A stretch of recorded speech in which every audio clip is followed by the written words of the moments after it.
So this week's rock star is Michael Doggett. So Mike is a Vancouver-based mineral economist with 35 years experience, and he'll be chatting with us today about mineral resource for a sustainable future and lessons from the first 20 years of the new millennium.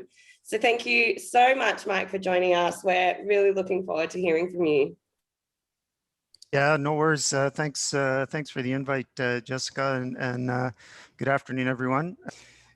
So as you can see from the title of my talk here and the title page, this is a sort of a condensed version of a talk I gave at a conference in, well, it's a virtual talk in Lima a couple of months ago for the Peru equivalent of the sort of exploration conference like PDAC or any of the others that that you're familiar with.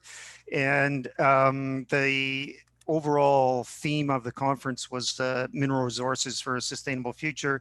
So I just took a sort of broad approach to that rather than talking about specific deposits, just to have a look at what I've seen in my sort of angle of the world in terms of exploration and mineral supply, mainly focused on copper. So there are lots of ways of thinking about sustainability, and everyone's seen the sort of classic definitions of sustainability, and there seems to be a new one coming along every year or so. But from the perspective of a talk like this, when you're talking about mineral resources, the key thing is that there's always been this disconnect really between talking about sustainability when everyone comes at our business from the perspective of being a non-renewable business. And in the context of depletion and scarcity, sustainability is almost an oxymoron in many ways. And you don't have to go far in terms of digging through the literature all the way back from millennia ago right up until very recently to get some idea that, generally speaking, society has this hang up with scarcity and running out of stuff. And this is just a quote from an economist from the UK back in 1865, sort of lamenting the fact that you really only have two choices. You know, you use up all your coal now and have a good time, or you just sort of meet it out over a long period of time and live through a sort of what he says longer continued mediocrity rather than brief but true greatness. And clearly, on the basis of having 43 mines in the Hunter Valley, then you know, we certainly haven't run out of coal in the last 155 years. But it's this idea that seems to somehow get stuck in the mentality of society. And it's interesting that even as an industry, we sort of succumb to that same sort of idea on a fairly regular basis. And you would hope that, you know, 155 years later, that we would sort of realize that we're not going to run out of anything, and that we don't really have to live in a sort of half sustainable way just because we're going to run out of everything. And more importantly, not only have we not run out of coal, as you know, William Stanley Jevons was saying, but in fact, we've kept up with growth, and you know, all the known coal in the world in his day gets mined in a month or so now. So the idea of running out of something is in most people's minds a fixed asset that gets depleted, but in reality it's a growth story that we have in our industry. So sustainability is not only about replacing production, but it's about sustaining the growth trends that have been around for hundreds of years. But this lesson, as I said, it sometimes seems to get lost even in our own sector. And I think we sometimes take the approach that that we're sort of hard done by in our business. And if a lot of things that you come across in the press and in just general discussions, this idea that the pipeline of mineral projects is nearly empty and everyone gets their knickers in a twist about that, including PDAC and other groups. And then you've got the whole change into the electric vehicle and battery world, and we're going to need so much metal. And then there's all the other factors around our business of sustaining itself in a non-renewable way. And then you've got communities, we've got ESG stuff, communities looking for a fair share. And then suddenly you've got shareholder revolts and shareholders telling companies you got to get out of the coal business, or you got to get out of the oil business, etc. So shareholders are suddenly doing what they're supposed to do, basically holding management to task. And then one of my personal favorites, having been a prof for a long time, is this lament that universities are no longer training geologists and engineers properly for sustaining our industry. I just picked one quote here from a few months back, which was from mining.com talking about Tesla, and Elon Musk had a so-called battery day, where we're talking about all the production that's coming, all the electric vehicles, all the batteries, and what the sort of metal that would be required. And I put this quote in here just because it's interesting coming from mining.com. It's a bit tongue in cheek, but it's very irreverent. It's if you read through this quote, it's talking about that Elon Musk and his merry band of executive vice presidents, and it goes on to talk about and just basically saying the guy just doesn't understand the business that we're in, and that if you build as many cars as Elon Musk is saying, well, we're just not going to have enough stuff. We're going to need so much nickel, we're going to need so much cobalt, we're going to need all of this stuff, and so much copper. And I found it very interesting and a bit disturbing, actually, that this is a mining documentation saying that, we can't possibly have enough stuff. And I just laughed when I read this, because I can't think of any other business where the suppliers are so concerned that the demand is high. Well, that's supposedly a good thing in business when the demand is high. And I've never seen another business as well where you come right out and you just diss the company or the customer, your client, that's actually going to use the product that you're producing. I found this an absolutely amazing article, in the sense that internally we still can't get over the fact that we're not running out of stuff. So for me, the real issue of sustainability from a geological and business sort of perspective or interface is really about convertibility. And in our business, starting out from the beginning of the pipeline right through to the end, it's all about conversion. We convert targets to discoveries to resources, resources to reserves, and finally reserves into production. And it's those steps, and primarily the last one, which is really about sustaining the demand for mineral products. So I'm going to have a look at some of those steps in that process, but focus on copper. And I chose copper primarily because this talk was given in Peru, where they're the second largest copper producer in the world. So it's always a relevant metal. So to put things in context from the perspective of sustainability, this is the total amount of copper metal that's ever been produced. And it's about 760 million tons of copper metal. And you can see the growth trend, 10 million tons pre-1900, then 70 million tons. And then interestingly, 340 million tons in the second half of the 20th century, and then the same amount in the first 20 years of the 21st century. So the growth is pretty clear there in terms of the historical production.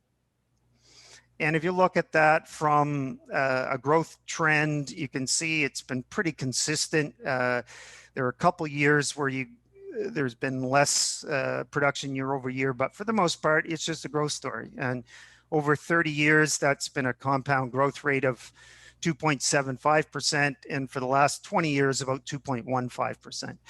And that was probably a little lower than expected on the basis of slowdowns in 2019, 2020, and a bit in 2021 with respect to some of the COVID issues.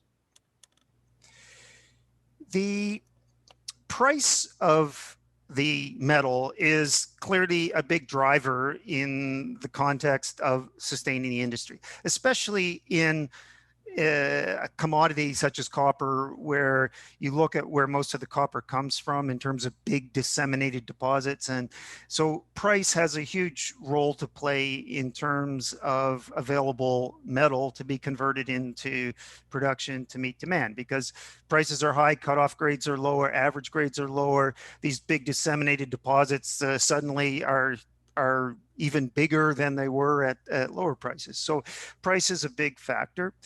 And it's interesting when you look at the long-term growth, which we saw in the previous slide, which is pretty systematic.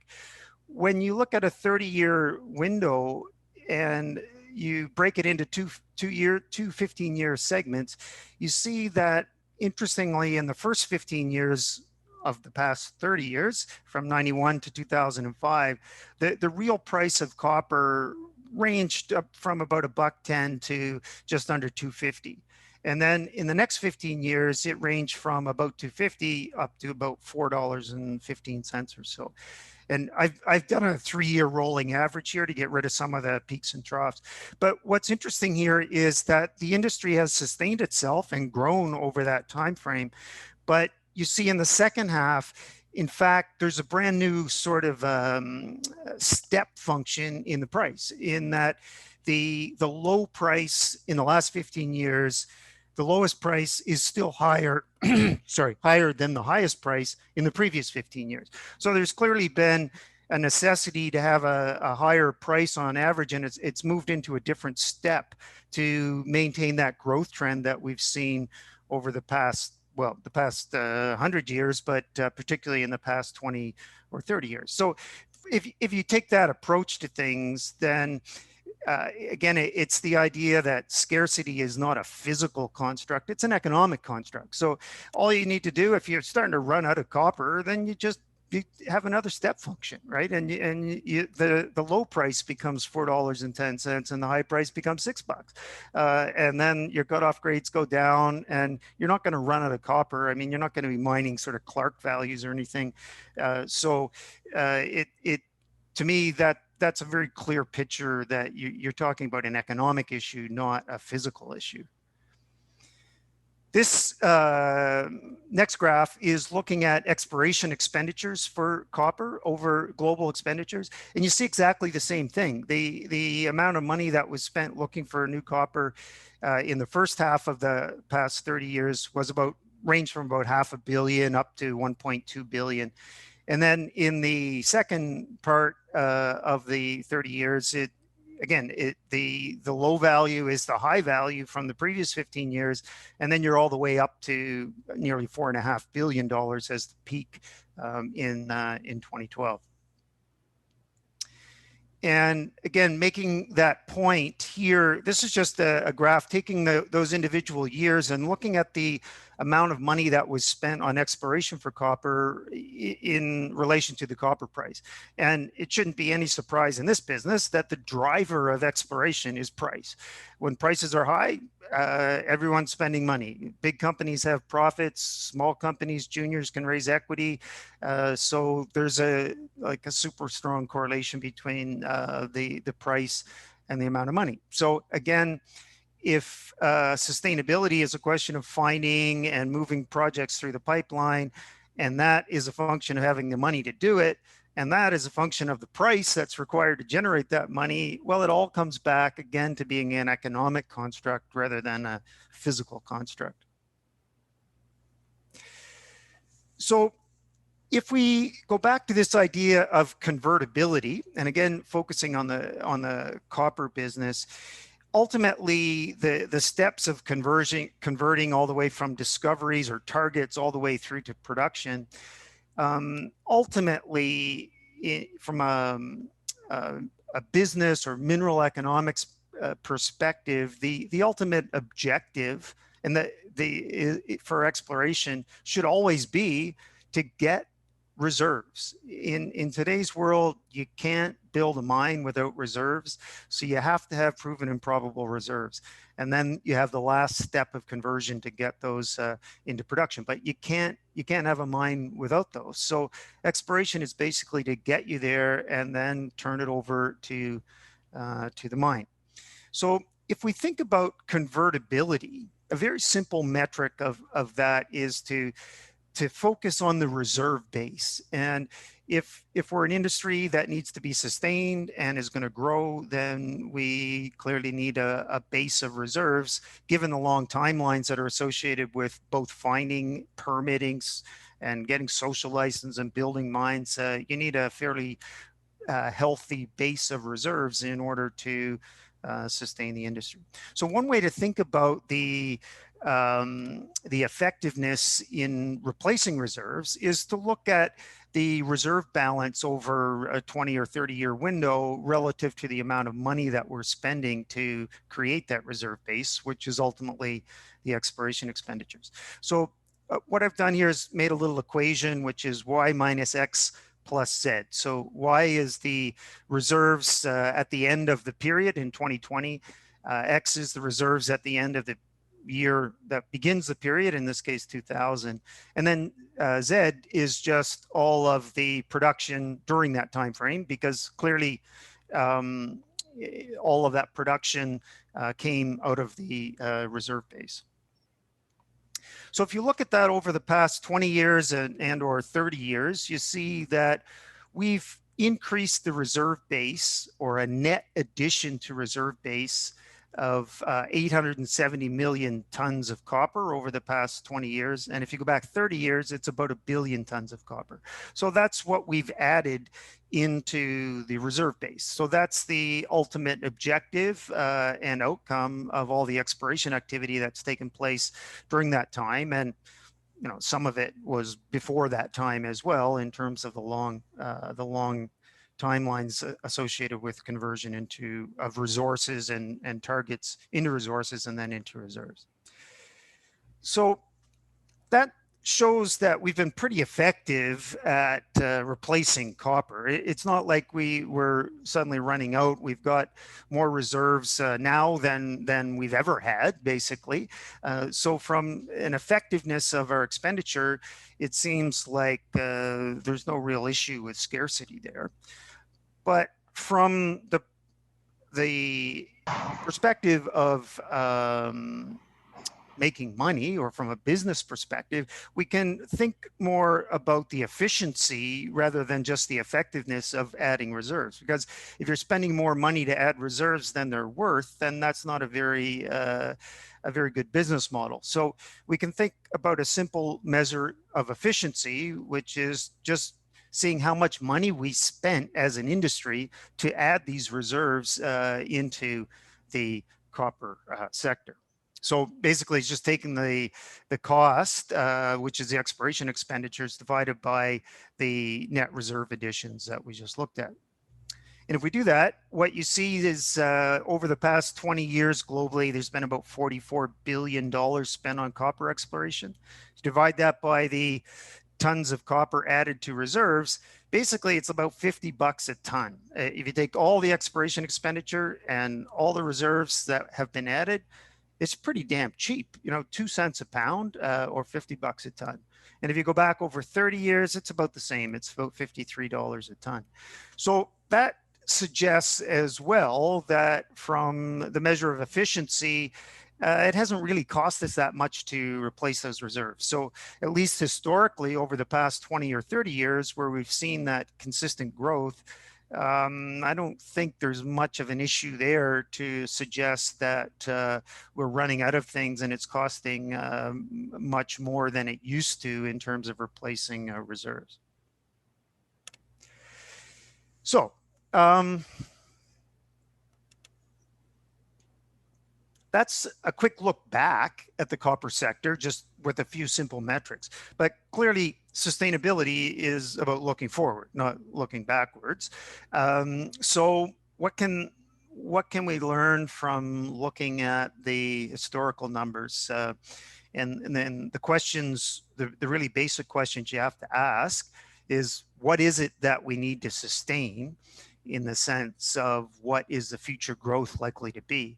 And depending on who you talk to and what articles you read, that could be anything from, hardly any growth to crazy exponential growth for various commodities. So what does the future look like? And how can we use some of the historical trends to see what the growth trends are going to be in the future, and what a challenge we're going to have to actually continue to be able to replace, in both good measures of effectiveness and efficiency, replace reserves to bring them into production. It's hard to say what the growth trends are going to be, and there are lots of different approaches to that. But the one thing you know for sure is that there's going to be growth. It's only a question of how much. In the past, we saw that over the past 20 years that the copper sector grew by about 2.15% per annum, and that went up to 2.75 if you go back 30 years. And some of the discussions around, we're going to need so much more copper for each electric vehicle than we do for a gas-powered vehicle.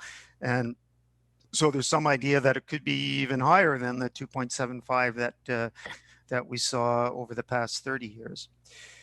When I was doing this, the research for this talk in Lima, I decided to take a slightly different approach and see if there's any sort of connection between the growth of population and the growth of demand for various commodities, and again using copper as the sort of bellwether commodity. So I did a little study which I'd never seen anyone do before, but I thought it was interesting to see if there was any consistency in it.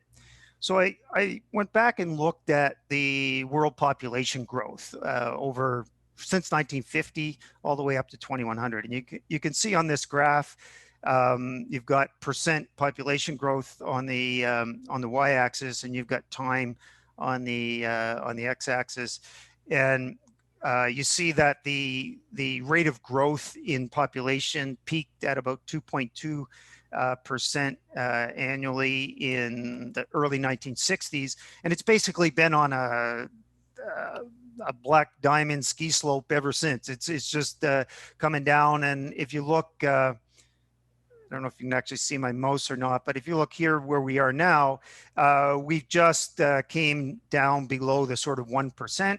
And by about 2100, population growth should be pretty close to zero.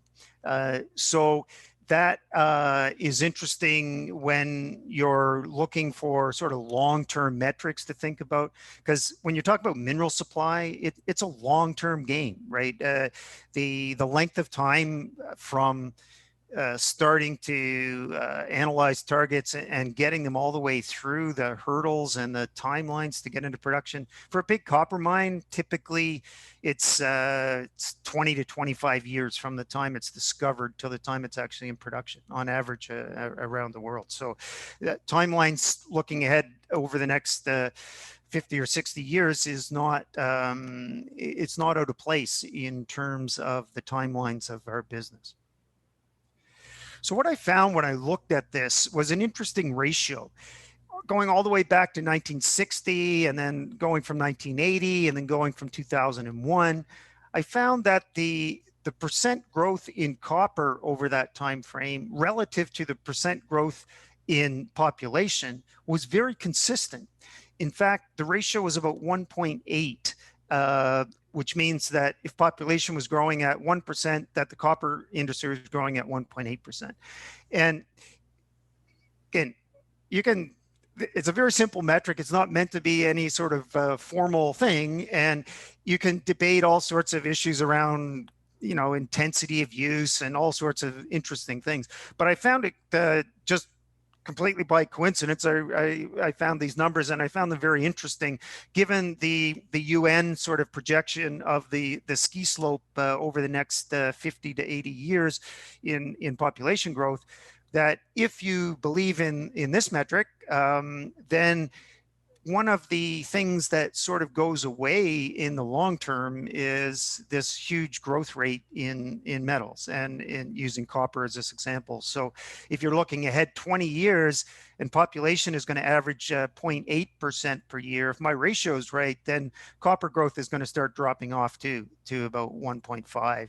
And then over the longer period up to 1960, that next 20 years, population growth is going to be less than 0.5%, which suggests that copper growth would probably go down below 1% as well. And again, I just put this in there, and it was very interesting at the talk I gave in Lima. They had this panel because I was one of the keynote speakers, and so they had this panel, and it was the last talk of the day, and people were supposed to ask me questions about all sorts of things, and everyone focused in on this. Like, it was just like, where did this come from, and what does that mean, and blah blah blah. It's very interesting. Again, I just sort of threw it in there for interest.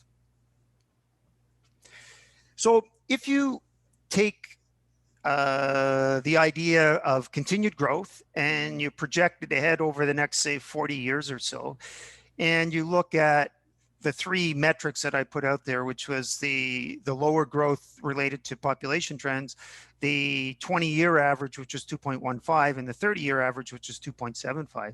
You see a fundamentally different picture of our ability and the challenges of sustaining copper growth into the future, because the green bars, which are the 2.75 average, over 40 years, you're basically tripling copper output. I mean, that's a huge jump in terms of amount of copper. And even at the lower, just above 2%, you're well above a double on the amount of copper that we consume annually now.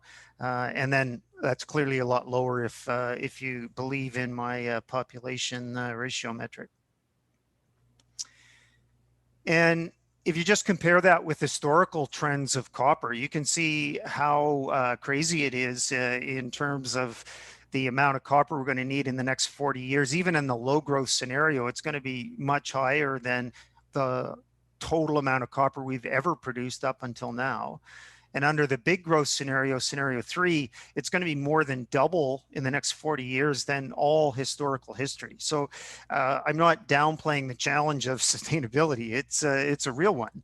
But again, I want to stress that I feel it's an economic construct rather than a physical one. The other thing about sustaining the industry, as I mentioned earlier, is that you need to have a reserve base.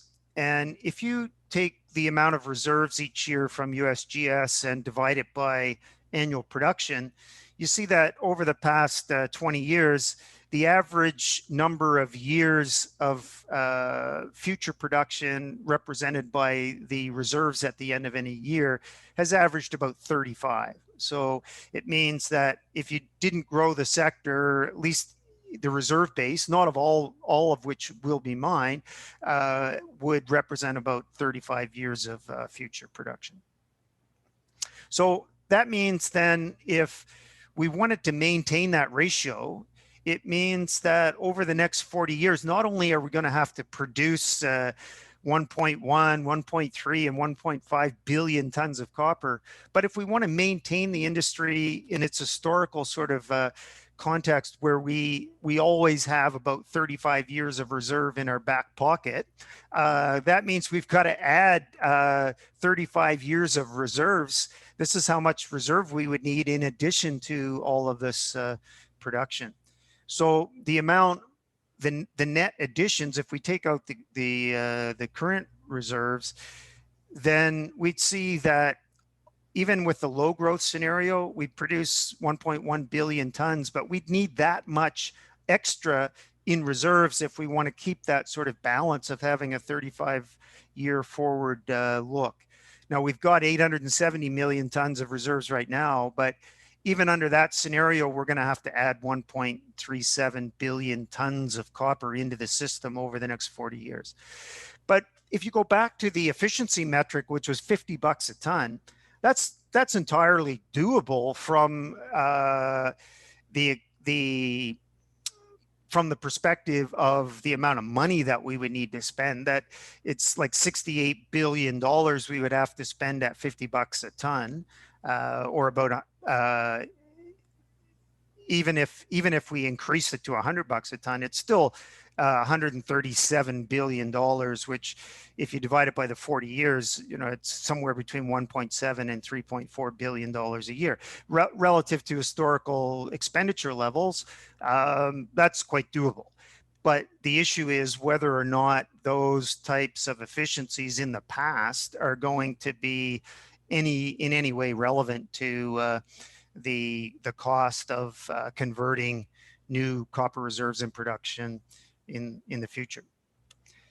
And if you look at the three growth scenarios, you can see the amount of money that would be required on average to add that sort of reserve, which would sustain the production, but also leave a 35-year window of future production at any given time. In this case, at the end of 40 years. So you can see you're going to have to spend somewhere between 1.7 and $7 billion a year to maintain that reserve base.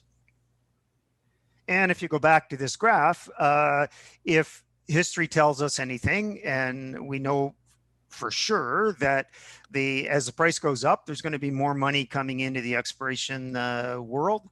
And so if we need somewhere between 3 and 5 or 6 or $7 billion, well, again, it's just a question of extending that line, and as you extend it, clearly the price has to go up. So again, it's making the point, and maybe too many times, that this is an economic issue, not a physical one.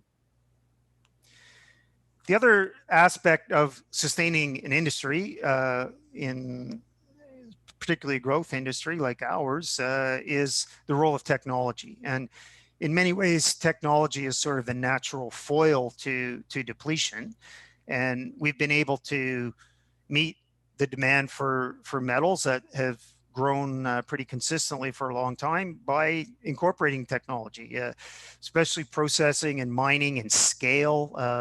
Lower unit costs have all helped to overcome any issues of running out of things. But it's interesting, when you step back and you look at technology in our industry, we've been, in my experience at least, most technology, the advances in our industry have been rather incremental and sort of reactive. We look for solutions to problems rather than looking for solutions to future problems. So we're much more reactive than proactive in my opinion, when it comes to technology. And there's this saying that most mining companies want to be first to be second in trying out new technologies and things. And there's some justification for that, and it's certainly not an untruth.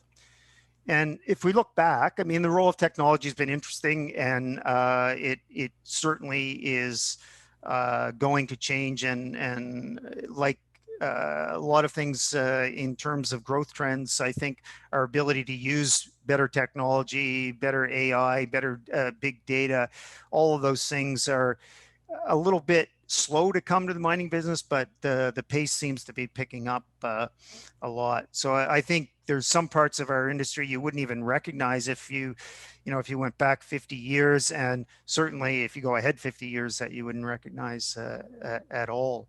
But on the other hand, some things haven't really changed very much. And here's mining at Chuquicamata in Chile in 1920, and it looks exactly the same in 2020. Well, except for the pits closed there now. But it's a big truck and it's a big shovel. The shovels have gotten bigger and the trucks have gotten bigger, but there's still the same basic truck and shovel business for much of the copper supply that we're talking about. I think that when I look at the challenges facing our business and meeting the big growth trends and keeping the industry sustainable, I think the biggest challenge, in my opinion, from a convertibility perspective, is the last one. And we'll talk about that in a minute just to finish up. But the whole ESG side and social license and dealing with communities and fighting for water and all the things that go on in terms of getting social licenses for operations. I personally think that those issues will be resolved in terms of a better application of technologies. When I look at some of the challenges, and I gave this talk in Peru because I do a lot of work in Peru. When I look at some of the challenges there, and I see the way that things are designed, it's clear that you're using the best available technology, perhaps, but you're trying to find that balance between the best available technology and the lowest cost. And I think ultimately we're going to have to change that approach so that we create technologies and we bring in technologies from other sectors that will deal with some of the social issues, because those are going to be the biggest things.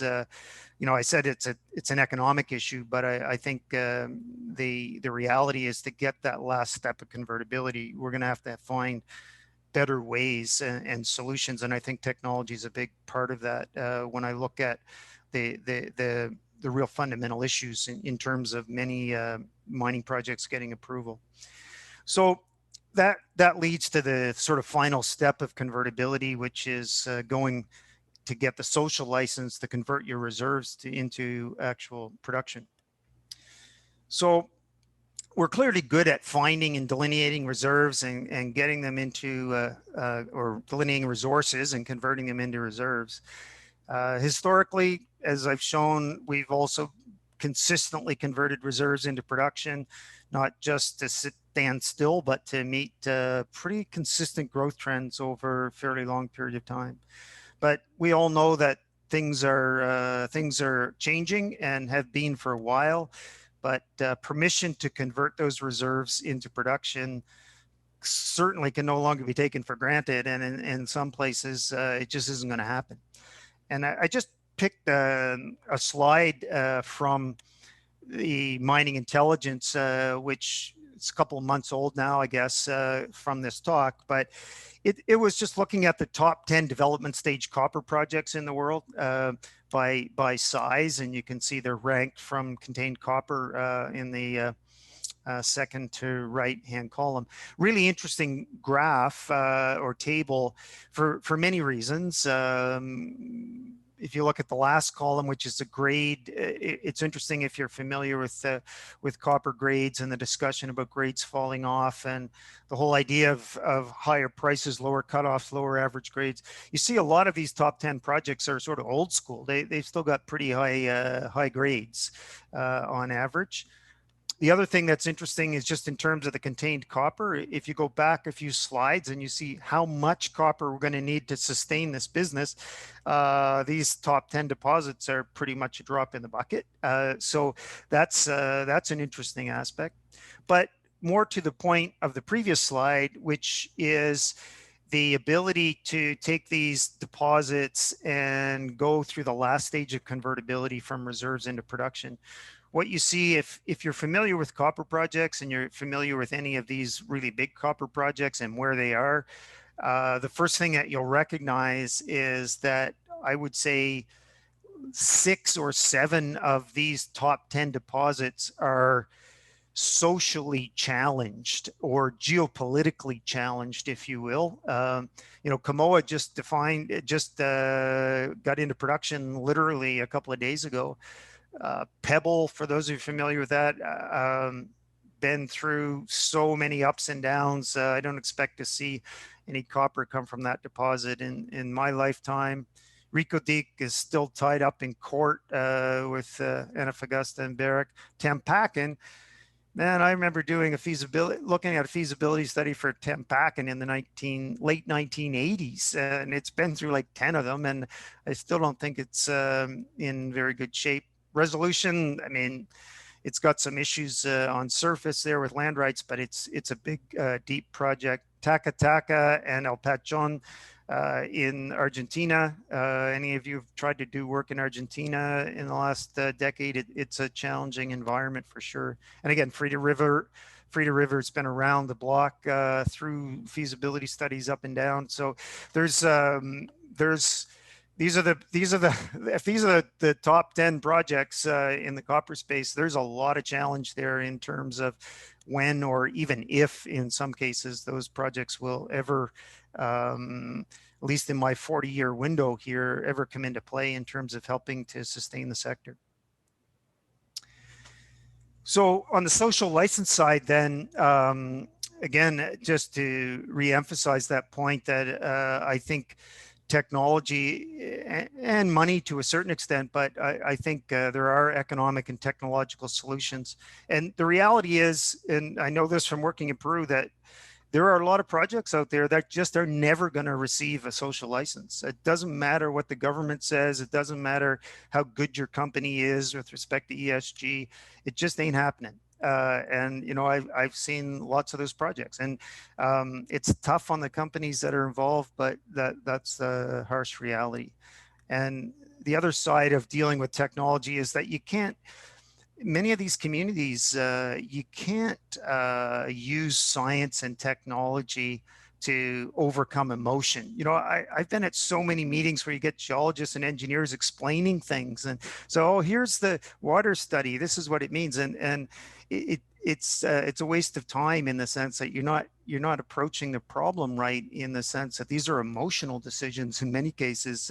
So you have to use the technology in a way that's going to address the heart of the problems.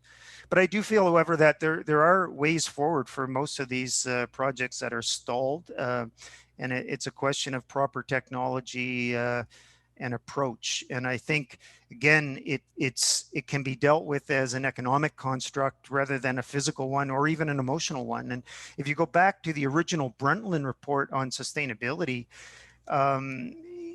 one of the things that always stuck with me was this quote from Maurice Strong, who actually was the lead author on this report. And he said, sustainability means running Earth Inc. like a corporation, with depreciation, amortization, and maintenance accounts. And otherwise, you keep the asset whole rather than undermining your natural capital. And again, that sounds like an oxymoron when you're talking about mining, but in reality, it can be done with the proper tools. As he's saying here, it can be an economic construct that really sustains and allows the growth to happen. And I think if you look at the way we think about costs now, say in the copper business, is a typical cost curve for the copper space from a few years back. All the big mines, you can see the color coding there for mine costs, transport costs, smelting costs, royalty costs. Well, you know, I think it's not going to happen immediately, but I expect that over the next decade or two, we're going to have to get off the traditional C1, C2, C3 cost approach to dealing with things. And there's going to be a there's going to be a C4, and there's going to be a new color on these charts, and it's going to be a social cost, and it's going to be a big cost, and it's going to be added to the top of those bars, and everyone is going to feel it, some more so than others. But again, it doesn't even mean that your margins have to change. It just means that somewhere along the way, someone's going to pay more for the copper that that is going into the products that are demanded in the market. And if the price gets too high, then they'll switch to something else. It's again, it's an economic issue, not a scarcity one. And I do think that ultimately, what's going to happen is your Tesla and your phone and a lot of other things are going to cost more if we have to do a more sort of full cost accounting here, where we're actually building in the cost of better technology or profit sharing with communities. So To wrap up, I think even at modest growth projections, the future demand for pretty much all metals is going to far surpass anything that we've seen historically. But I don't believe in any way, shape, or form we're facing scarcity conditions for copper or anything else. We have more metal in reserve now than we've ever had before, and historically, at least, we've been extremely efficient at adding reserves. For me, the bigger concerns are with the timing, the cost, and particularly the permission required for converting many of these reserves into production.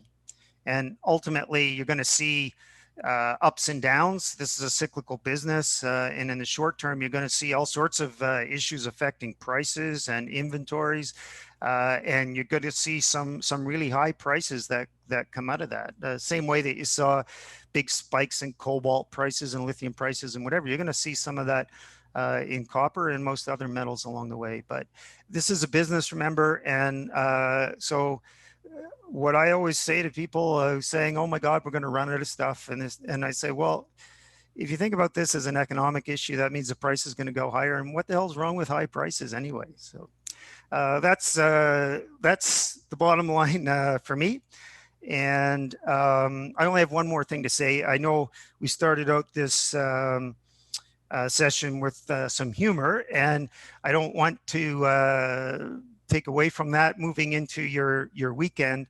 But given that this talk was in Peru and that I do a lot of work in Peru, I think it's important for people in Canada and people in Australia and some other countries to really understand that the impact on our business from COVID has not just been one of, not getting to your project on time, or, some supply issues because some mines aren't producing at high price.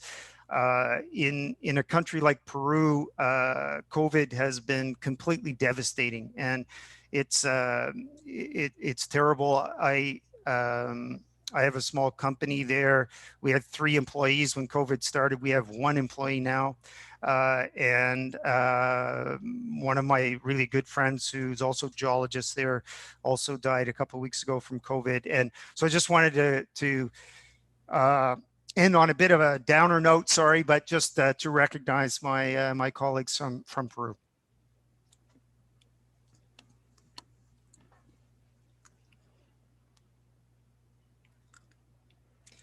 Okay, that's it. Thanks very much.